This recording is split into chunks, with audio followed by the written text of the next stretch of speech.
I am 33 female, don't think I'm in the wrong here, but the way my neighbors reacted to me has me second-guessing myself. A few days ago I woke up at 8:30 a.m. and was about to let my large dogs out into my fenced backyard. At the last second I checked my phone and saw that my next-door neighbor Catherine had sent me a text at 1 a.m. telling me there would be contractors in my backyard power washing her house from 8 to 9 a.m. Here's my issue. I wouldn't mind letting them in my yard if that made the work easier. But Catherine never asked, she just told me it was happening, with 7 hours notice, in a text sent to me while I was asleep.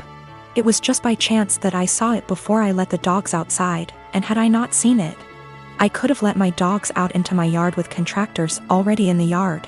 One of my dogs is a very fearful dog, and while he has never bitten anyone, that is only because I work extremely hard to protect him from unwanted encounters with strangers, advocate for him and his personal space and special needs, and never let anyone get close to him without measures taken to make sure everyone is safe.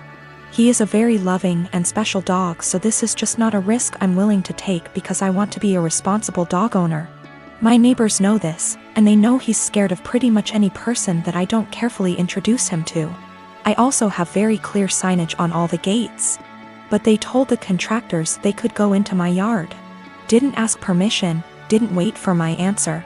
I felt this was an egregious overstep, and just kinda rude and entitled of them to not ask me permission, and just tell me it was happening like I had no say in the matter. I got mad and texted her back and told her that this could have a very serious safety issue and it is not okay, under any circumstances, for them to ever give anyone permission to enter my yard where my dogs could bite them.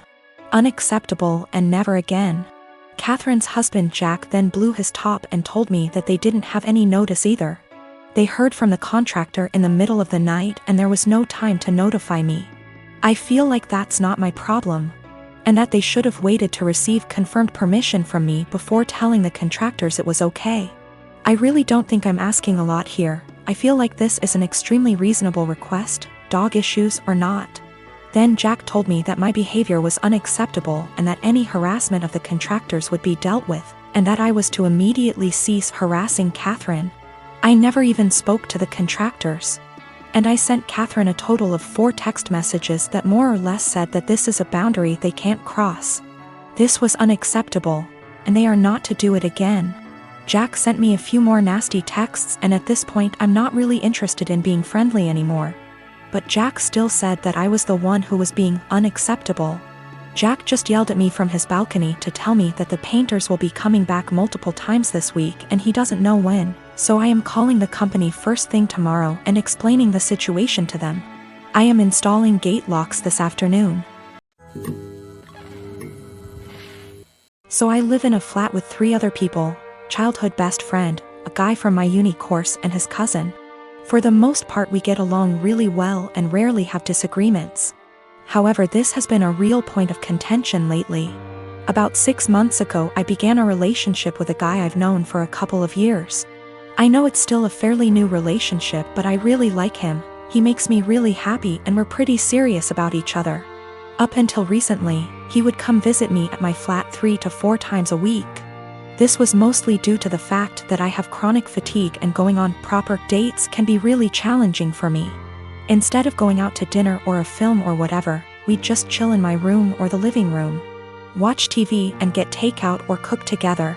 I didn't really consult anyone about this, Bex to say.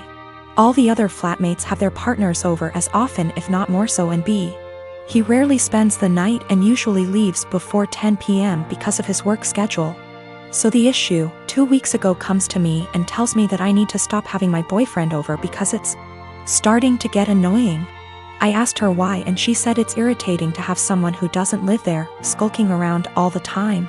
I pointed out that her boyfriend sleeps over 3 nights a week and thus is here more often than mine, and she claimed that was different because they've been together for 11 years and are moving in together once her lease is up. She said she's discussed it with the other flatmates and they've all agreed he needs to stop coming over or he has to chip into the rent, because it's getting ridiculous. Note, nobody else's partner chips in on the rent. I confirmed with the other 2 that yes, this is an agreement they've made. Though my best friend said basically made her agree by threatening to cut off the Wi-Fi and utilities, which are in her name, if she didn't. I asked if this rule applies to everyone, but apparently it's just me. I pointed out that it's unfair and was basically told to deal with it.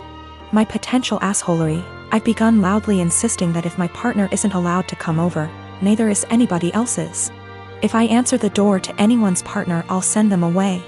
If I come home and someone's partner is there, I'll make a point to mention that I thought we weren't having partners who don't pay rent over anymore. I've asked boyfriend over and over how much rent he's paying and pretend to be affronted and make a fuss when he says he doesn't. Everyone's pretty pissed at me and is telling me I'm being unreasonable.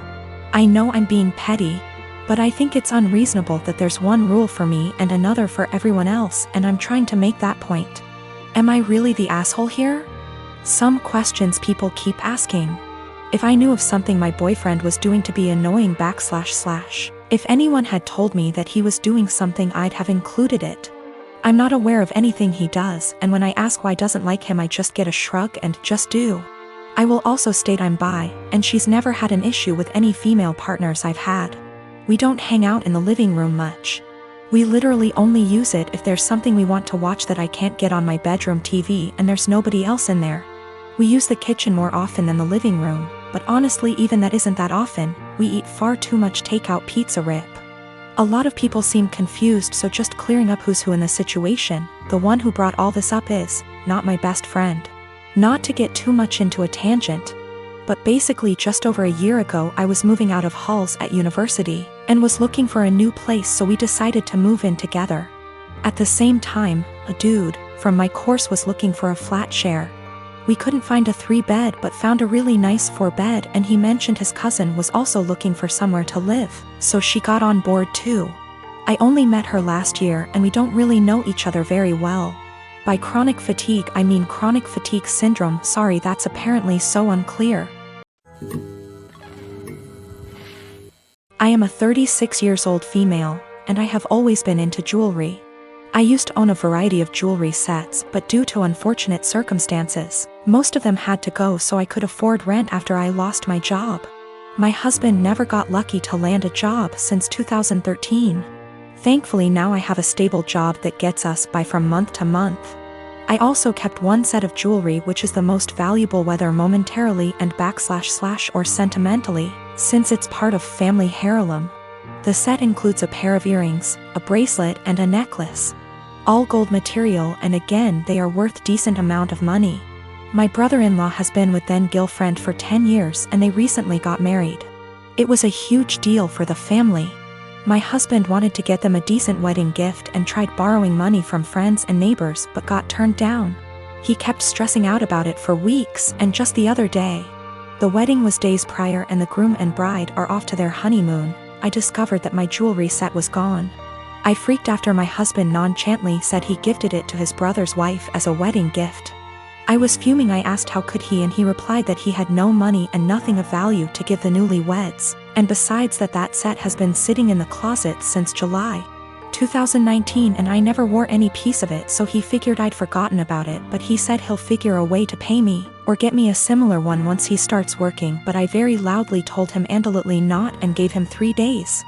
Just 3 days to return the set or I'll stop paying for everything in the apartment. He looked puzzled like he couldn't believe I was serious. He said he doesn't want to cause an issue, but I said it's already there, and if he doesn't want issues all he has to do is contact his brother or his wife and retrieve the set or go get it himself. He tried to twist the argument and offer the same solutions as mentioned above, but I refused. I said I just want my set back and he has 3 days only. He kept talking about how tasteless and disrespectful it'd be for him to retrieve a wedding gift, and said this will damage his relationship with his brother and family, and also how impossible it was to retrieve the set in 3 days, when the couple are on their honeymoon in another country. He said I was financially abusing him by threatening to stop paying for anything knowing I'm the breadwinner. Also, he refused to give me their new contact info to retrieve the set myself. I am a 17 years old female, and I live with my mom, stepdad, and stepsister and stepbrother. I lost my dad to cancer when I was 13 years old. We were very close and his death was a major loss in my life. I wasn't able to keep much of his belongings because of my stepdad's insecurities and lack of sympathy and respect for me and my dad. It's sad to say that mom moved on relatively fast. My stepsister and I share a room together. My stepbrother has the bigger room because he's a man, and as a result me and my stepsister are always in conflict. She wants me out during the day as she uses the room as her art studio. She recently accused me of stealing her tools and convinced her dad to get a lock, so now I'm being forcefully locked out and can't get in till after a huge argument and getting mom involved. My stepsister had an argument with her brother and ruined his gaming console when he was out. He came into the room quietly in the evening, stood by the door and asked me to bring him my stepsister's acrylic paint set. I asked if he got permission. He said yes, so I gave it to him and went back to study. At dinner, my stepsister came downstairs yelling that her brother had access to her room and ruined her paint set. There was a lot of yelling and arguing. Stepdad asked how my stepbrother walked into the room when it was supposed to be locked. My stepbrother admitted I helped him out and brought the paint set to high. My stepsister went off on me, called an accomplice, then ran upstairs and took the gift I prepared for my dad for Father's Day.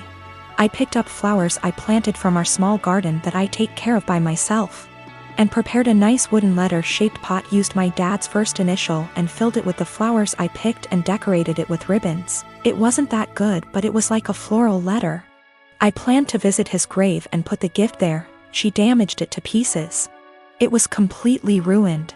I yelled at her and kept crying. Mom and stepdad gave her harsh punishment and thought it was fixable, but I was so done I called my uncle, who came and berated my mom and stepdad. Stepdad offered to fix it and punish my stepdaughter harder, but I packed my things to go with my uncle. My mom begged me to stay, but I refused and didn't respond when she kept calling saying she did nothing to deserve to be shunned by me and my uncle, who told the family about what happened.